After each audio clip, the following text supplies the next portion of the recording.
sense of public service and a life devoted to others, in a sense of trying to represent us with a soft power punch across the world as the world's most travelled diplomat, but as somebody who has always wanted to be with her people, you know, at the centre of the royal walkabout, extending a white-gloved hand to those who want to meet her. The most interesting thing about her reign is how many people got to see the Queen in the flesh. Many, many, many hundreds of thousands and millions of people got to do that because she made herself that presence. So again, to go full circle and think about the Platinum Jubilee, if young children out there got to catch a glimpse of the Queen that weekend, then that's a wonderful thing, and a thing that we should reflect on now in times of sorrow, that we had that lovely moment in June to really recognise her contribution and celebrate it. Yeah, my own mother, a teacher in Jamaica, that first Caribbean tour after she was crowned Queen, led out a school party of girls and boys, and yeah, saw the Queen and the Duke of Edinburgh on that, I think it was Land Rover, I think it was, yes, as it moved through the crowds. And my mother remembers that to this day. And we'll still talk about it. And still talks about it. And that's why the Queen always used to wear bright colours, because she wanted people to point her out in a crowd. Yeah.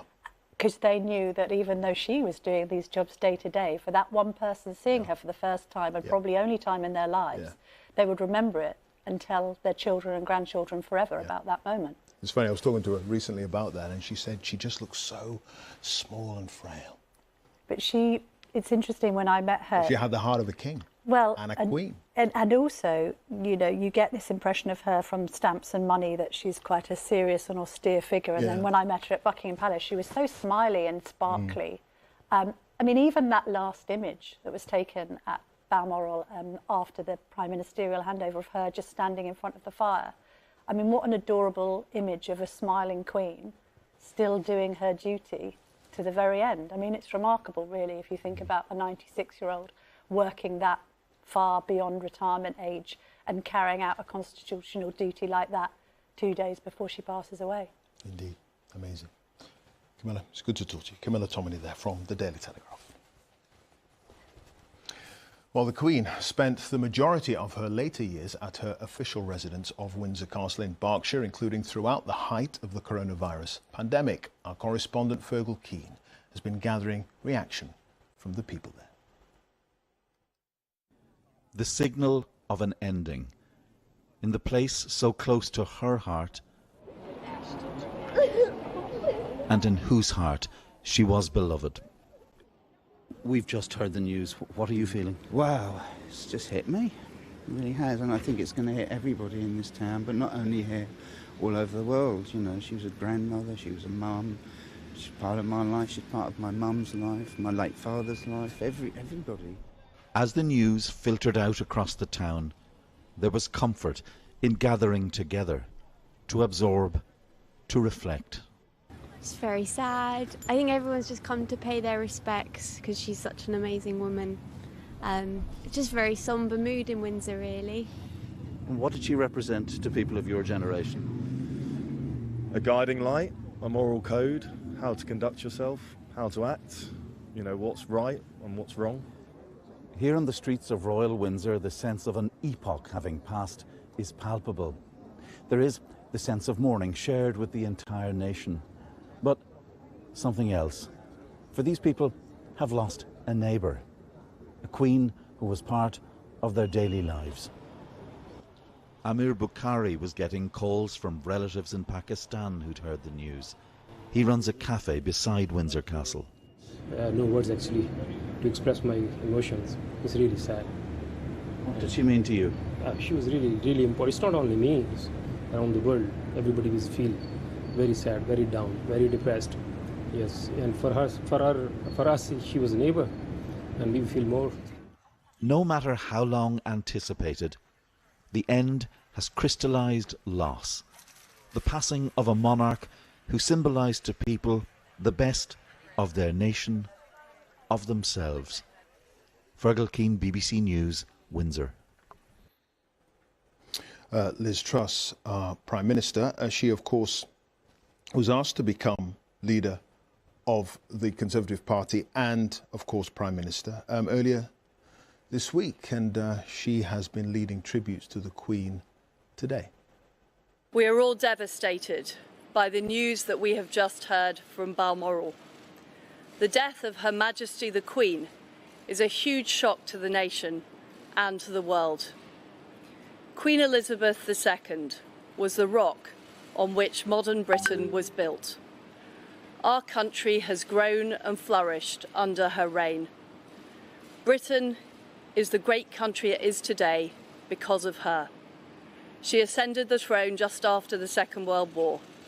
She championed the development of the Commonwealth from a small group of 7 countries to a family of 56 nations, spanning every continent of the world. We are now a modern, thriving, dynamic nation. Through thick and thin, Queen Elizabeth II provided us with the stability and the strength that we needed. She was the very spirit of Great Britain, and that spirit will endure. Well, our political editor, Chris Mason, is at Downing Street for us now. Chris, the last 15 prime ministers this country has had have only known the Queen as the person that they see pretty much every week for that audience with her. How do you think the situation may change, if at all, now that it is Charles III, King Charles III, whom political leaders will be now addressing? I think the striking thing, Clive, is that for the current Prime Minister, who only had that one audience with the Queen 48 hours ago, her first audience and her final audience, she will adjust as she is adjusting to high office herself just 48 hours in as Prime Minister to audiences that will come in the weeks, months and years ahead with the King.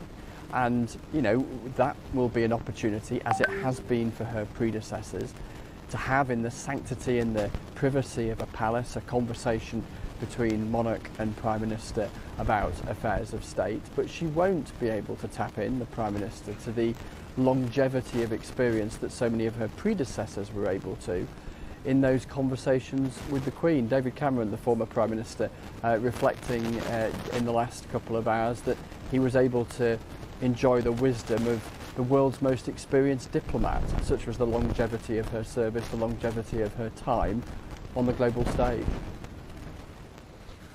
Chris, thank you, our political editor there at Downing Street. Throughout her life, the Queen was guided by her strong Christian beliefs and was the former head, of course, of the Church of England, a role she combined with a desire to acknowledge the contribution made by other faiths. Our religion editor, Ali Maqbool, is outside Lambeth Palace, the London home of the Archbishop of Canterbury. And what have we been hearing from Lambeth Palace, Ali? Yes, Justin Welby, the Archbishop of Canterbury, has led the tributes, talking of his profound sadness at the news, of course, but also, as we've been hearing from others, talking of the great privilege he had of meeting the Queen on many occasions, talking, as others have, about her clarity of thinking, her capacity to listen carefully, and also her humility, her humour, her kindness, and called her a blessing to all of us. Pope Francis has also sent a telegraph to the King, offering what he called his heartfelt condolences to the King, to the royal family, but also to all of us here in the UK and in the Commonwealth, and paid tribute to the Queen's, in his words, unstinting service. We've heard from others too. Cardinal Vincent Nichols, who's head of the Catholic Church here in England and Wales, said the Queen would remain a shining light in our history, and also talked about the way in which she had inspired him personally through her wisdom, through her stability. But of course, as you rightly said in your introduction, particularly in the later part of her reign, the Queen talked a lot about how she felt Anglicanism had a duty to protect the practice of other faiths. That's certainly reflected by the Chief Rabbi, Ephraim Mervis, who said that the Queen embodied everything that was noble in British society. Zahra Muhammad of the Muslim Council of Britain said that people of all faiths and none were joining together in paying tribute to the Queen. And I should just say, in the last hour or so, the Church of England has encouraged churches right across the country tomorrow at midday to toll their bells for an hour and open their doors for special prayers in remembrance of the Queen. That will be quite a moment. Ali Maqbool, live at Lambeth Palace, of course, the home of the Archbishop of Canterbury. For much of her reign, the Queen carried out dozens, often hundreds of official visits each year around the UK. 3 decades ago, she went to Leeds, and as Danish Savage now reports, everyone who met her remembered the experience for their lives. The year is 1990. The city is Leeds. The location is not a stately home or big business. It's the inner city neighbourhood of Chapeltown, home to a large Caribbean community. After lunch of avocado mousse and poached salmon, prepared in the Caribbean style, silver service. More than 30 years on, those who were there still remember it well. She asked them, you know, what they did here and so on, and which islands they were from. And they told her, and they also said how happy they were when she visited the West Indies. That's Francine's sister and Heather's mum, who organised the visit, but died a few months afterwards. She was the one who invited the Queen to Chapeltown. She was terminally ill at the time, but she set her mind to it. That was one of the goals she wanted to achieve within the short time frame, and it was achievable. She got a letter back. We still have copies of the letters, and it was great to have the whole community involved in that. All the people from the West Indies held the Queen in high regard.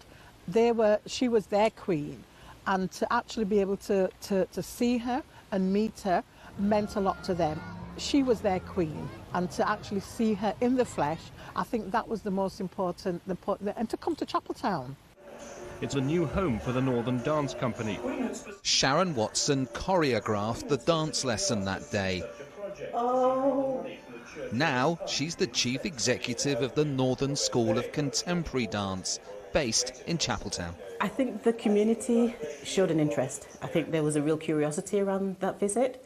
And historically, it just meant that somebody actually has taken the time to notice us. And that's important. You know, there's a lot of challenges nationally, internationally, and for us to feel that Hales and Chapeltown was a focus for the Queen was amazing. Of course, those that came from the Caribbean understood who she was and why there was that connection to the Queen and the Commonwealth. And there is a loyalty there. There's a real sense that she is the leader. She is the one that's guiding the country, guiding the countries. So that respect has always been there. And even with my parents, I think there is a real sense that the Queen has paved the way for many. So you show her that respect. It might have been for just a day, but the memories and the effect of the Queen's visit to this corner of Leeds has lasted a generation.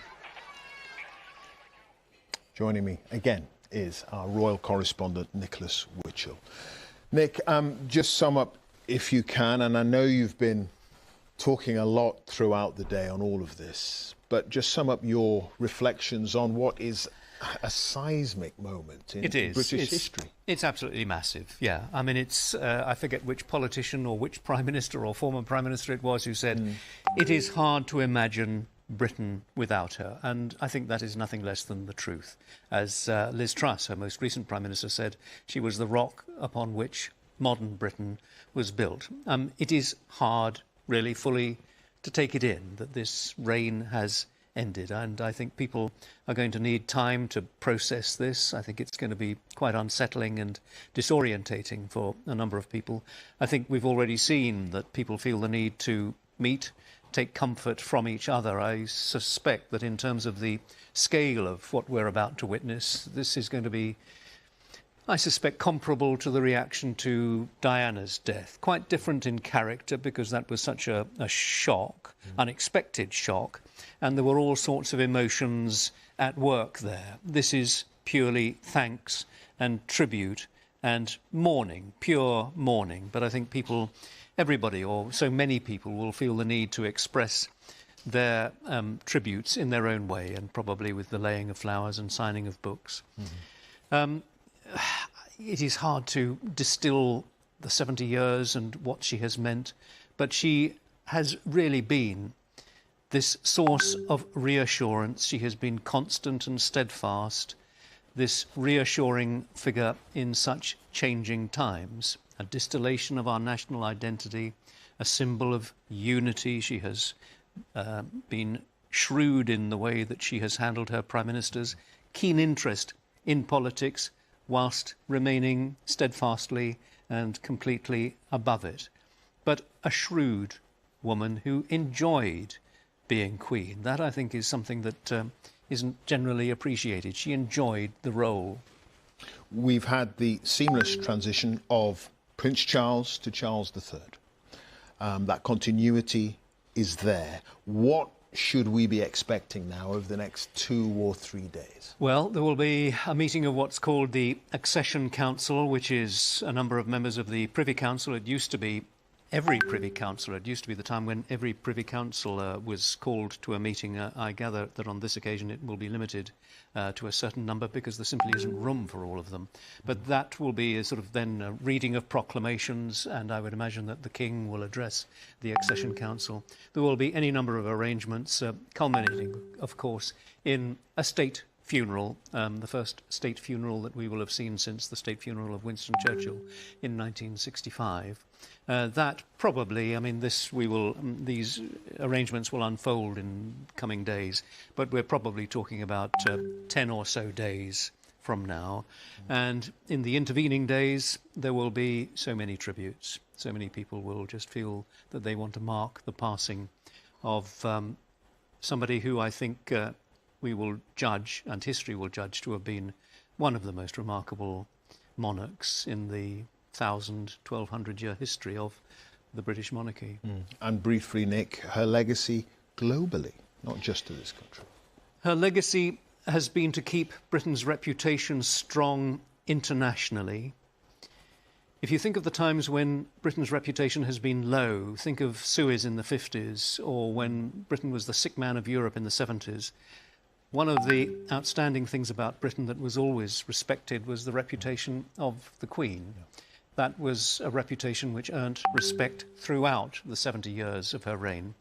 She has, I think, kept the monarchy strong at home. There have been ups and downs, bumps, of course there have, over the 70 years, bumps generally caused by other members of her family, as we've seen recently. But she, throughout it all, has embodied, I think, the best of qualities, duty and decency and tolerance, and she has, I think, brought out the best in politicians. She's sort of had an aura, a force field almost around her, and that has encouraged politicians and others to behave in the best way that they could. And I think that is part of her legacy.